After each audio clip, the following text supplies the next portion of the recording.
Assalamualaikum warahmatullahi wabarakatuh.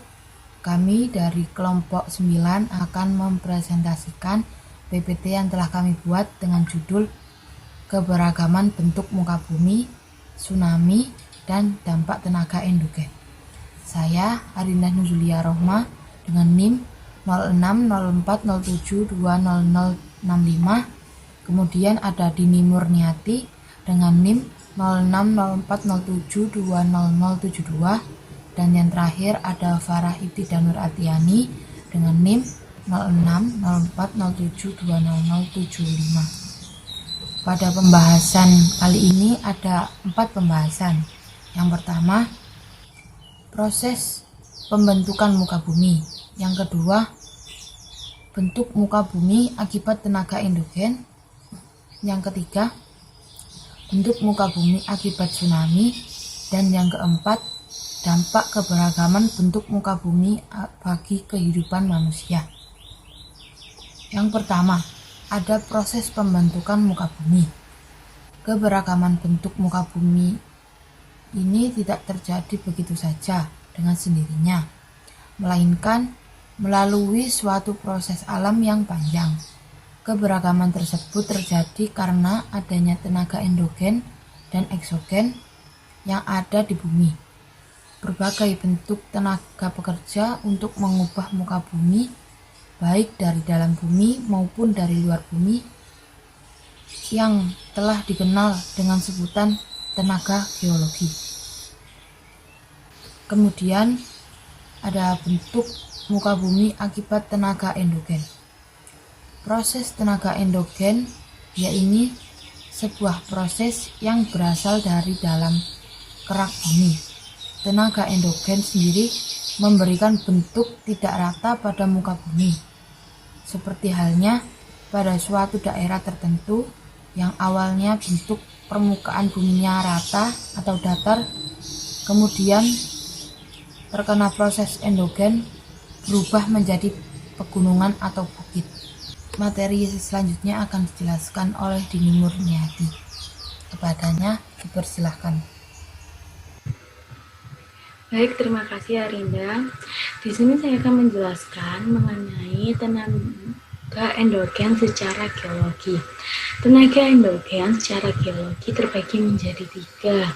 Yang pertama, tektonisme, yang kedua, vulkanisme, dan yang ketiga, seisme atau gempa. Yang pertama, tektonisme. Tektonisme merupakan proses struktural yang mengakibatkan terjadinya lipatan dan patahan yang mengakibatkan bentuk muka bumi seperti adanya dataran tinggi, pegunungan, plato, palung laut, dan ambang laut. Yang kedua, vulkanisme. Vulkanisme yang berarti peristiwa yang berhubungan dengan magma yang keluar mencapai permukaan bumi melalui retakan dalam kerak bumi, yang mengakibatkan bentuk muka bumi seperti adanya sumber gas, sumber air panas, gunung, serta sumber air mineral.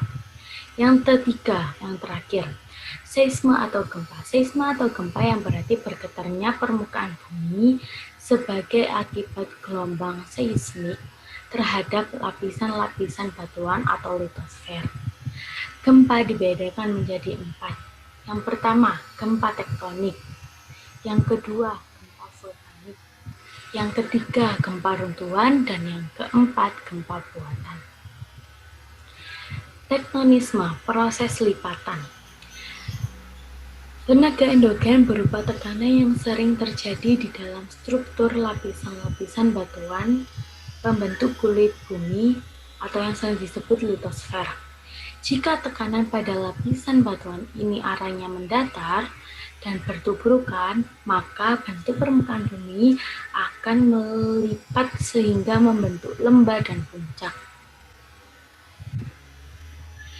Yang kedua, proses patahan pada tektonisme.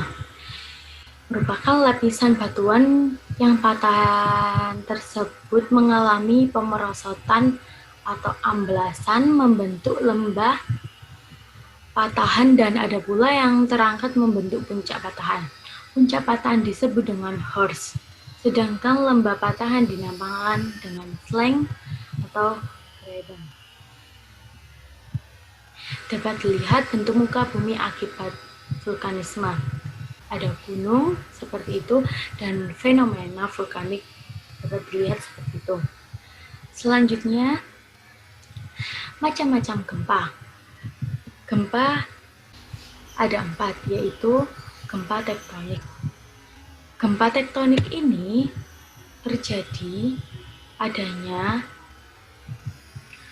karena proses tektonik berupa pergeseran atau pematahan lapisan batuan. Sedangkan untuk gempa vulkanik, gempa yang terjadi karena kegiatan gunung berapi baik sebelum maupun setelah letusan gunung berapi. Yang ketiga, gempa runtuhan atau terban. Tempat yang terjadi akibat runtuhannya yaitu seperti masa batuan atau tanah, misalnya di dalam terowongan atau gua-gua kapur. Serta yang terakhir yaitu gempa buatan, gempa yang terjadi akibat ulah manusia. Contohnya, gempa yang diakibatkan oleh ledakan sebuah bom. Baik, terima kasih penjelasan dari saya. Apabila ada salah kata, mohon maaf. Baik, selanjutnya akan dijelaskan oleh teman saya, Farah Ibtidah. Waktu dan tempat saya persilakan. Baik, terima kasih untuk Dini. Selanjutnya, saya akan menjelaskan mengenai bentuk muka bumi akibat tsunami. Tsunami merupakan gelombang laut besar yang disebabkan karena gerakan yang secara tiba-tiba di dasar laut. Tsunami terjadi karena adanya pergerakan di dasar laut yang menyebabkan perpindahan sejumlah air. Penyebab sering terjadinya tsunami yaitu adanya gempa yang ada di bawah laut.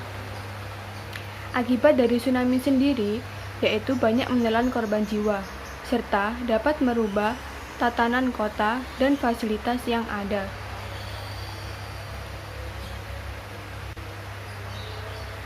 Selanjutnya yaitu saya akan menjelaskan mengenai dampak bentuk muka bumi bagi kehidupan manusia.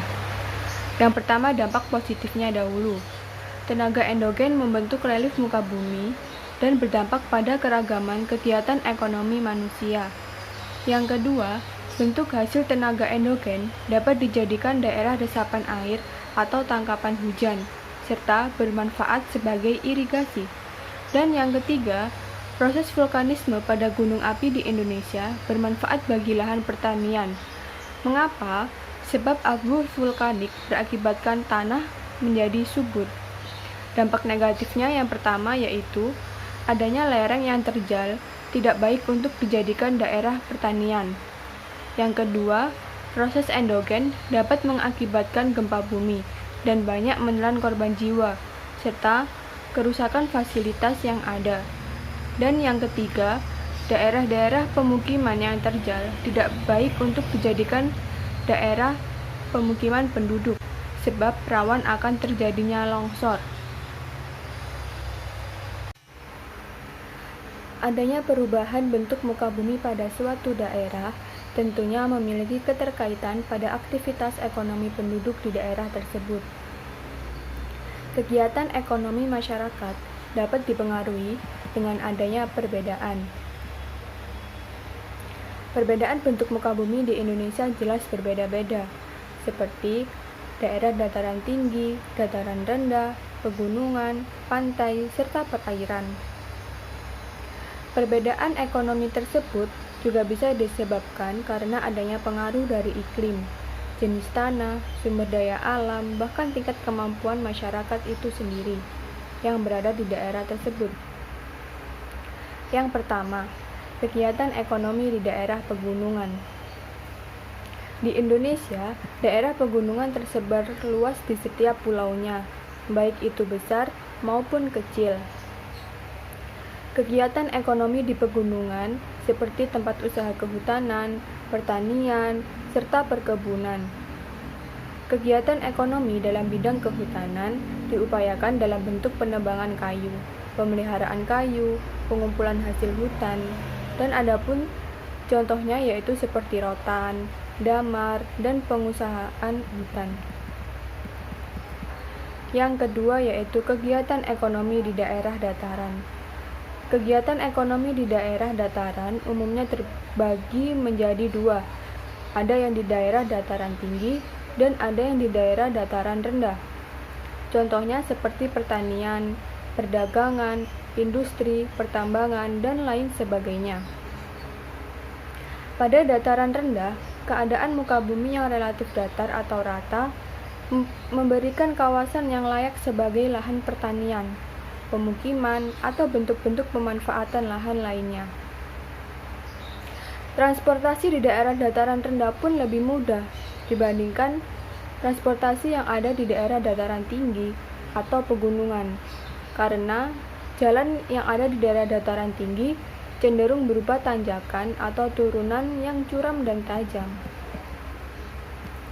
Ketiga, kegiatan ekonomi di daerah pantai dan perairan. Proses kegiatan ekonomi yang paling utama di daerah pantai dan perairan yaitu penangkapan ikan.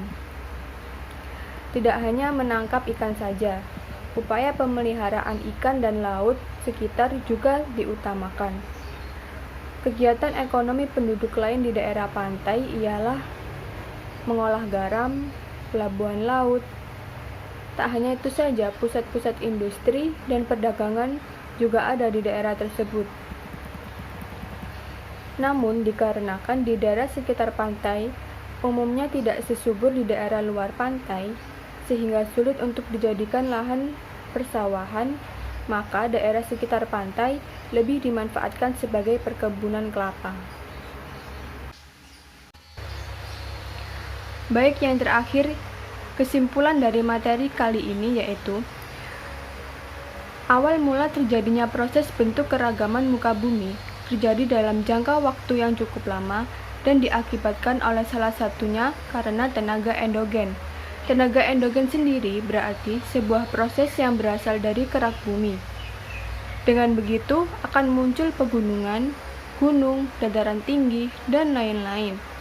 Dengan adanya bentuk perubahan pada permukaan bumi ini mengakibatkan beberapa dampak, yaitu dampak positifnya setelah terjadinya proses endogen yang menyebabkan gunung meletus serta timbulnya abu vulkanik mengakibatkan tanah daerah sekitar menjadi subur. Untuk dampak negatifnya, setelah adanya gunung meletus mengakibatkan banyak korban jiwa serta terjadinya longsor akibat lava yang ditimbulkan. Tsunami terjadi karena adanya pergerakan di dasar laut yang menyebabkan perpindahan sejumlah air. Selain dapat memakan korban jiwa, tsunami juga menyebabkan genangan, pencemaran air asin pada lahan pertanian, tanah, dan air bersih. Sekian presentasi yang dapat kami sampaikan.